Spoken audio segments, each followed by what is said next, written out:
The head chef suddenly said he was quitting and left.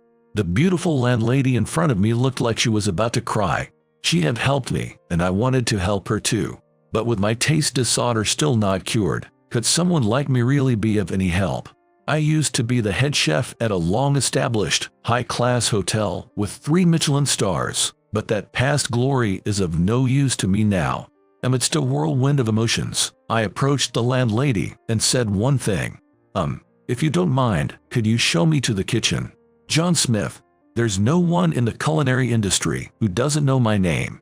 I served as head chef at a 3-star hotel in New York City for several years. I had impressed the taste buds of countless people. It had been decades since I came to the big city and dove into this world. There had been many hardships. Of course, there were good times too, but most of the memories that come to mind when looking back are like a living hell. Thinking about it now, I'm amazed that I made it this far without quitting. However, a few years ago, an infectious disease suddenly appeared in countries around the world, and I lost my sense of taste. It happened while I was in the restaurant kitchen as usual, making dishes to serve customers and tasting them. Something was off. I took another bite, but it still seemed strange. For some reason, the flavors just weren't coming through clearly. This had never happened before. Maybe I'm sick. Telling myself that there are days like this, I informed the hotel owner that I was not feeling well and went home early that day. But I had no appetite and went to bed still harboring a vague sense of unease. The next day, I stood in the hotel kitchen as usual, cooked some dishes, and tasted them. Once again, something was off. I couldn't really tell how they tasted. A chill ran down my spine, and I had the other kitchen staff taste the food too. What's gotten into you all of a sudden? It's rare for you to ask us to taste your food. Just do me this favor, will you? I'd like to get some input from others for a change. If you say so, understood. We'd be honored to sample the head chef's cooking. Well then, let's dig in. My heart was pounding. I nervously asked, "How is it?" "It's delicious, but somehow it tastes a little different from the dishes you usually make, chef." Saying that, they looked down with slightly apologetic expressions. "I see. Sorry for putting you on the spot like that.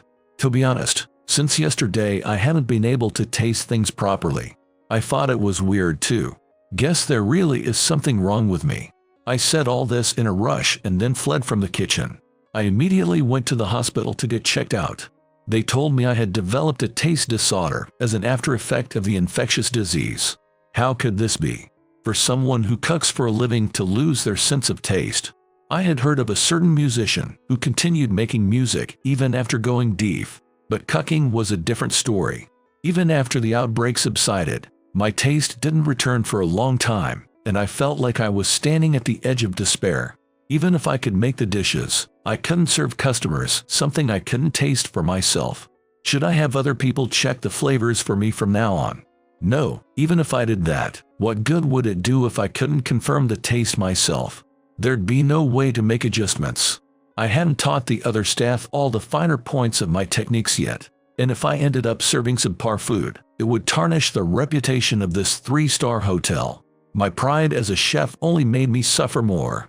The doctor at the hospital where I was being treated for the infection also told me bluntly, while this medication can cure the infection, it cannot restore your lost sense of taste. I had been through all sorts of trials as a chef and endured everything up until now. However, when given such a clear death sentence, I couldn't help but feel a crushing pressure unlike anything I'd experienced before. The doctor then continued, "Considering the stress of your executive position, why not take this opportunity to rest a bit?" It was true that being head chef at a 3-star hotel was not without its stresses. Of course, seeing people enjoy my cooking made me truly happy. Moreover, serving it at a 3-star restaurant was the highest honor for a chef. But on the flip side, the immense pressure that came with it was undeniable. Withstanding that pressure while fighting each day as a chef and as the head chef of a 3-star hotel. That's precisely why, on the way home that day after what felt like a death sentence from the doctor, certain words slipped from my mouth. "I'm so tired." In that instant, I caught myself and instinctively covered my mouth with my hand. As someone with the privilege of being allowed to cook, and out of respect for those who enjoyed my cooking, I had avoided saying those words, thinking them rude. I let the hand covering my mouth fall limply. Along with a sense of guilt for having said it, I also felt as if a weight had been lifted from my shoulders. That day, I cast aside a piece of my pride as a chef. Now, several days later, I woke up not in a spacious, beautiful apartment in Nice, but in a nostalgic wooden house. That's right. Following the hospital doctor's advice, I had left the city to come to Hawaii, where my mother's family home was. My mother had passed away a few years ago, and this house had been vacant with no one living in it. The fact that no one was here was no different from my apartment room in the city, but somehow this house gave off a calming tranquility. Waking up and getting out of bed, I stretched in the sunlight on the veranda. Glancing outside, I saw nature everywhere, the kind that soothed my body after being caught up in the hustle and bustle of the city. After finishing breakfast, I walked around the country roads, relying on my hazy childhood memories. The passage of time hadn't changed the natural scenery. My heart leaping with nostalgia, I strolled along the empty rural roads. Before long, I entered the shopping district. Perhaps because it was morning, or due to the impact of the infectious disease, not a single person was around and it was very quiet. In my memory, it was always crowded with people, so this level of quiet felt a bit lonely. Walking a little further into the shopping district, I looked around. Some things had changed, but traces of the good old days remained. Then my feet came to a stop. What made me pause was a certain inn. It was odd for there to be an inn in a shopping district in the first place, but that wasn't why I stopped. This used to be a small inn run by a friend of my mother's. The inn's name was Elegance. The reason I stopped here was because I remembered eating delicious local cuisine here. The wooden parts of the building looked quite weathered, but that only added to its charm. I made my way to that inn as if retracing old memories. Sliding the door open, I was greeted by a woman. She was likely the landlady here. She had long, glossy hair tied back, and her slender hands were clasped gracefully in front of her. However, she seemed too young to be my mother's friend. The woman slowly raised her head and our eyes met for the first time. She greeted me with a charming smile. "Welcome. Thank you for coming." She was a very beautiful woman. I couldn't take my eyes off her for several seconds. Her name was Hannah Miller. She seemed to be the only daughter of the former landlady who had run this inn when I was a child, a friend of my mother's. According to her, my mother's friend, the woman who had been the landlady here, had already passed away, and Hannah, her daughter, had taken over, and her father, Ben, apparently managed the inn as the head chef and manager. As we talked, the conversation gradually livened up, and since I was here anyway, I ended up staying at the inn. After getting a spa treatment and changing into a robe, I returned to my room to find Hannah preparing a meal. Every single one of her movements was careful and refined, truly beautiful. Captivated by the sight of her, I stood still in the doorway. When she noticed me, she smiled gently. Feeling embarrassed, I hurried into the room. I expressed my gratitude to Hannah for preparing dinner and sat down in front of the meal she had laid out. Before me was a lavish spread of dishes. Even now, I vividly remembered the flavors at this inn. That's how delicious it was. My spirits lifted at the thought of enjoying that taste again at this inn. But just as I picked up my fork with a flourish and brought the food to my mouth, I remembered. That's right, I can taste anything now. Recalling my taste disorder, the hand carrying the food to my mouth lost its momentum. Ever since losing my sense of taste, I had lost my appetite for meals and had been getting by on the bare minimum nutrition from supplements and such. Perhaps that was why, enticed by the sight of a proper meal for the first time in a while, I had completely forgotten. I then resumed cautiously bringing the food to my mouth. As expected, something about the dish felt off to me. However, it was far too unnatural of a difference to be due to my taste disorder. Had the cooking changed a bit? The ingredients? The seasonings? Before I knew it, the chef in me was showing himself a little. I nervously asked Hannah about it. She lowered her head and began to speak with a gloomy expression. It was only recently that Hannah's father Ben, who had been the head chef, had to step back. He was now taking time off due to a sudden illness accompanied by an illness in his hands, unable to hold a knife. In the meantime, a man named Jack was serving as the acting head chef, but he seemed to be the one changing the flavors of the local cuisine. Ben had been the head chef since the days when Hannah's mother was the landlady. Ever since then, His philosophy as a chef had been to offer dishes made with local specialty ingredients. In contrast, Jack, the man now acting as head chef, apparently had a strong fixation on high-end ingredients from the mainland, and since he became head chef, the ingredients being used had switched to those expensive mainland ones. That was likely the cause of the change in the local dishes' flavors. While thinking what unfortunate timing my visit had, I was also relieved that my sense of taste seemed to be recovering to some degree. Having been on the front lines as a hotel head chef for decades, I couldn't help but worry a little about the current state of this inn. Perhaps this was an occupational hazard. I went back and forth between my family home and the inn, staying there once a week. In this meddlesome way, I found myself concerned about the inn. Living like this, some time passed since I had arrived, and I grew accustomed to life here. When I went for walks and such, at first I only exchanged greetings with the island residents, but gradually became friendly with them, and now even did farm work together sometimes. The nature and kindness of the residents of Hawaii healed my mind and body. I also became quite close with the people at the inn, and would tell them about things that happened each day after returning there. Amidst this lifestyle, my greatest joy was that whenever I got back to the inn, Hannah would always greet me with a smile, asking welcome back. What did you do today? And listen to me talk. Somehow, chatting with her like this, I felt like I could forget my worries and my heart would grow warm. On top of that, I had recently begun to notice my sense of taste slowly returning bit by bit, giving me a small measure of relief. But one day, when I dropped by the inn as usual, I found Hannah sighing and hanging her head. Hey there, Hannah, are you okay? You look down. Is something troubling you? Oh, John. No, I'm fine. Worried by her weak smile, I said. If there's anything wrong, feel free to tell me. I'm happy to listen if it would help. Actually, still hanging her head, Hannah told me in bits and pieces. Jack's self-centered ingredient procurement that she had mentioned before was apparently putting a strain on the inn's finances. Hannah and Ben had discussed this with Jack many times, but it always devolved into arguments and Jack's reckless behavior never stopped. They persistently tried to persuade him, but he wouldn't listen at all, and in the end he declared, if I'm gone, this crappy old inn is finished anyway. I'm out of here and left. Jack hadn't come to the inn at all since then. For better or worse, by the time he stopped showing up, the business had already taken a major downturn, to the point that they were driven to the brink of bankruptcy in 100 days. I held my breath at this excessively horrible situation. In my long career as a chef, I had seen all sorts of people, but I couldn't overlook Jack's conduct as a fellow chef. And I also wanted to save this inn that offered the local cuisine I loved so much. I wasn't sure how much I could do as I was now, but as a chef, I wanted to save this inn as much as possible. Filled with that desire, I gazed at Hannah and simply said, could you show me the ingredients you have left? Although I hadn't explained who I was, Hannah seemed to already know, perhaps having heard from my late mother. On the way to the kitchen, she told me, it's so reassuring to have you here.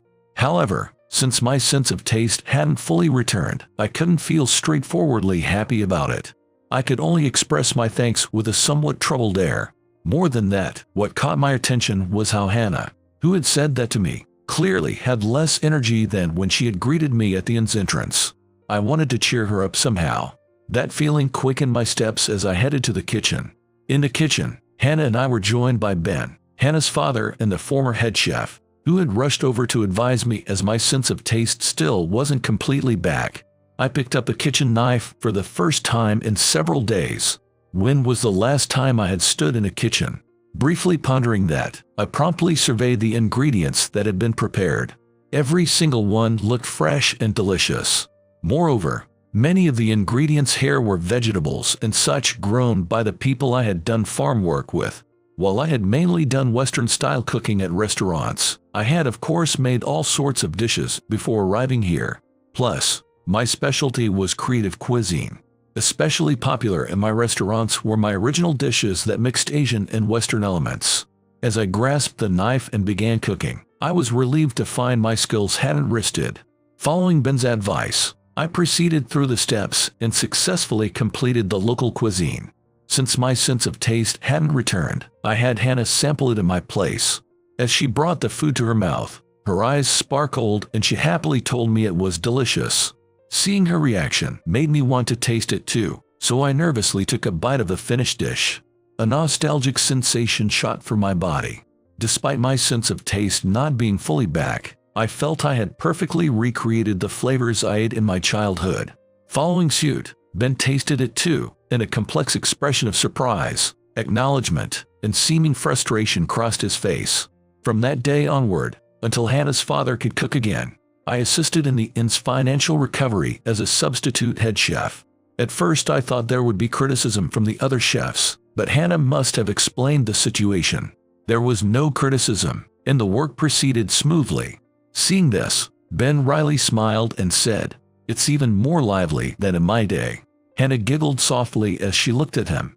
The inn's business steadily recovered after that, starting with the previously unpopular local cuisine. Positive word of mouth about the inn began to spread. Now the inn was booked up half a year in advance.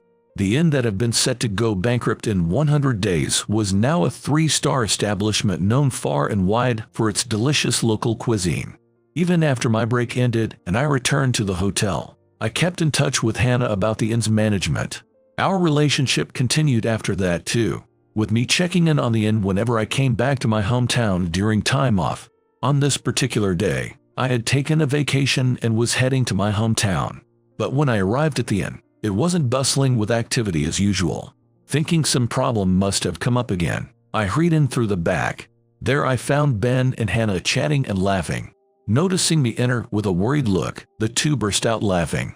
It seemed today was a regular closed day. Seeing them laughing, I let out a sigh of relief.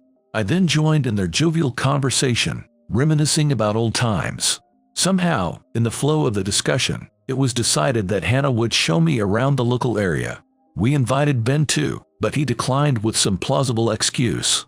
Since Hannah was in her work clothes, she said it would take a bit for her to get ready and left the kitchen.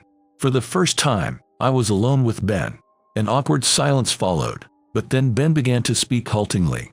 He started with what motivated him to run this inn and ended with an apology to Hannah, saying he had caused her nothing but hardship since her mother passed away. She had put on a brave face in front of guests, but with the incident with Jack and all, she hadn't been her usual cheerful self the past few months. But recently, she had perked up again. Ben said this was all thanks to me. It was true that I had acted out of a desire to do whatever I could for the inn, but I hadn't done anything that significant. In fact, I told Ben that the business had ultimately recovered this much because of Hannah and his efforts. At that, Ben hung his head, stumbling over his words. Slapping his bent knees as he sat, he looked straight at me as if he had made up his mind about something. "Please take care of my daughter." I froze in surprise, and in that time Ben left the kitchen after saying just that, trading places with Hannah who had returned. "Sorry to keep you waiting." At those words, I turned around and froze again. Standing there was Hannah, now in a dress instead of her usual work clothes. I had only ever seen her wearing her work clothes, so when she came out in a dress, I was captivated by her unfaded beauty and couldn't take my eyes off her. Hannah also shyly turned away. Feeling flustered by the sight of her, I left the inn together with Hannah. Since we had only interacted through work before, going out together on a day off like this made us both nervous. However, as we talked while experiencing the nature of Hawaii together on a hike, we gradually opened up to each other. I even felt a sense of comfort, as if we had been together since the beginning. Glancing over, Hannah's expression seemed to have softened compared to earlier. Having a nice time, the last place we headed was a famous spot called Man's River. Apparently long ago, two men had fought a duel there over one woman. In the end, the more cunning man had supposedly won by tricking his opponent into falling into the river. The wind was strong that day, and the nearby pier swayed and creaked. Buffeted by the gusts, Hannah staggered a bit. Sensing danger as she nearly fell, I instinctively reached out to support her. As our bodies touched, our eyes met. Startled by the sudden closeness, we hastily separated. That's when it happened. The angry shout of a man rang out behind us. I turned around with a start to see a ferocious-looking man approaching in long strides. It was an unfamiliar face. Thinking it might be an acquaintance of Hannah's, I glanced her way. Her expression had completely changed from the bashful blushing earlier to one of fear. In a trembling voice, she murmured, "Jack." So he was the ringleader who had driven the inn to the brink of bankruptcy. Realizing that, my heart began to seethe with anger.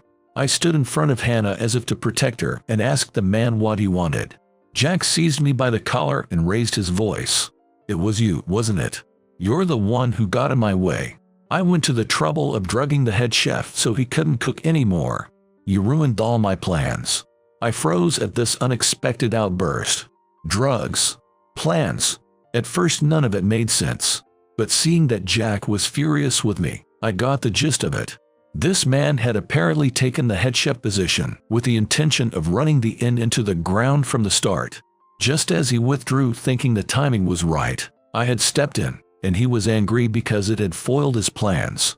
I couldn't understand why he would do such a thing, but that didn't matter right now. Regardless of the reason, this was the ringleader who had tried to ruin the inn. The inn I had loved since I was a kid had almost been destroyed by this man. He had used underhanded means to drag Ben down and tried to usurp his position. And worst of all, he had frightened Hannah. As a chef and as a human being, I could not forgive him. I grabbed him by the collar in return and first told him to apologize to Hannah. But Jack wouldn't listen and shoved me, still gripping my collar. Caught off guard, I stumbled backward and slammed my back hard against a nearby tree. I rarely got angry, even at work, but Jack's egregious past actions seemed to have made my blood boil. After that, we repeatedly grappled and argued, punching and being punched countless times, hurling insults back and forth. I couldn't make out what was being said. I lost track of how many times I was hit, perhaps because it went on for quite a while. After a certain point we both grew tired and distanced ourselves. Then, in that unpleasant moment of silence, Jack charged at me. However, he tripped on a small protruding rock and tumbled into man's river behind me. The river must have been deeper than it looked, as Jack flailed about as if drowning. Even if he was someone I could never forgive, all I wanted was for Jack to apologize to Hannah and Ben. I desperately tried to save him, but the river's current was swift. Jack was swallowed up by the murky waters of man's river and disappeared from sight. A short while later, the police that Hannah had contacted arrived on the scene. A thorough search was conducted downstream of man's river to look for Jack. Hannah and I were also questioned in detail about what had happened. It seemed the search continued during that time, but in the end Jack was never found. It was an unpleasant outcome, but ultimately it was a disaster of his own making. Divine retribution for his actions, one could say, just like the cunning man who sank into man's river long ago. Several years passed, and I quit my position as the hotel's head chef. It was a shame to let go of the status I had built up until then. When I submitted my letter of resignation, the hotel owner and other employees said much the same thing. But ever since the incident at that inn, I had started thinking about my own life. Why had I wanted to become a chef in the first place? Frankly, I thought I had been so desperate to survive as a chef that I had forgotten that fundamental part. However, just before returning home at the end of my vacation, I saw a photo of my mother displayed on the shelf. Seeing that, I remembered. When I was little, the first person to eat a meal I cooked was my mother. She had eaten my amateur cooking, which surely wasn't very tasty, with such relish, and she had praised me extensively. I recalled how happy that had made me feel. I had become a chef because I wanted my mother to eat the delicious meals I would make as my skills improved. I became a chef simply because there was one person I wanted praise from. I realized I had lost sight of what I was cooking for and who I was cooking for. I had impressed the taste buds of countless people at a 3-star hotel. Of course, that was an honor. But what I had truly wanted was to make my mother happy with the meals I cooked with my own hands. But now that mother was gone, I sat in front of her picture, my head down. What should I do? From now on, what should I cook for? I wanted to cook not for the masses, but for someone special. As I pondered this, one particular face came to mind. I didn't know why it was her face, but the face that clearly floated into my thoughts was Hannah's, savoring the local cuisine I had made in the kitchen that time. My body moved on impulse. My destination upon leaving my family home was, of course, the inn. It was evening, a busy time for preparing dinner. Even so, my body and heart wouldn't listen. There was something I had to tell Hannah right away. By the time I realized it, I was standing out of breath in front of the inn's back entrance. After catching my breath, I reached for the doorknob of the back door. At that instant, it seemed a force was applied from the other side in the same direction, and the door swung inward with great momentum. She had been hidden by the door until then, but standing on the other side was Hannah. She stared at me with a surprised expression. Not expecting to see her again so soon, I felt a bit awkward. "Huh? John, what brings you here?" The words caught in my throat. In the silence, I felt like I could hear only the sound of my heart pounding. At times like this, my mind would panic and I wouldn't know what to say. "Hannah, I want you to eat my cooking." Hannah looked at me with a blank expression. Then, as if a bit perplexed, she said, "I'd be happy to have you cook for me again." This definitely didn't seem to convey my intentions. Realizing that, I paused for a breath and tried again, rephrasing it so it would get through this time. "Please let me cook for you, by your side, for the rest of my life," I said, looking at my feet. A moment of silence followed. I was too scared to raise my head. I was curious what kind of expression she was making after hearing that, but the thought of her possibly having an unpleasant look on her face terrified me. Crash! The sound of a plate shattering came from deeper inside, past the back entrance. Wondering what had happened, I looked up to see another employee further inside staring our way. The plate they had been holding forgotten. Shards of the plate were scattered at their feet. It seemed they had witnessed the entire confession, and realizing that, I came to my senses and grew embarrassed. But worried by Hannah not saying a word even through all this, I ultimately peeked at her face out of morbid curiosity. She had both hands covering her mouth. Her face beat red. Seeing that, I turned an even deeper shade of red, my back straightening. But while I felt it had gone well, I still hadn't gotten a response. I nervously asked Hannah, "Is it okay if I cook for you?" "Yes." That much I remembered hearing. What happened after that was fuzzy, my emotions having been too worked up.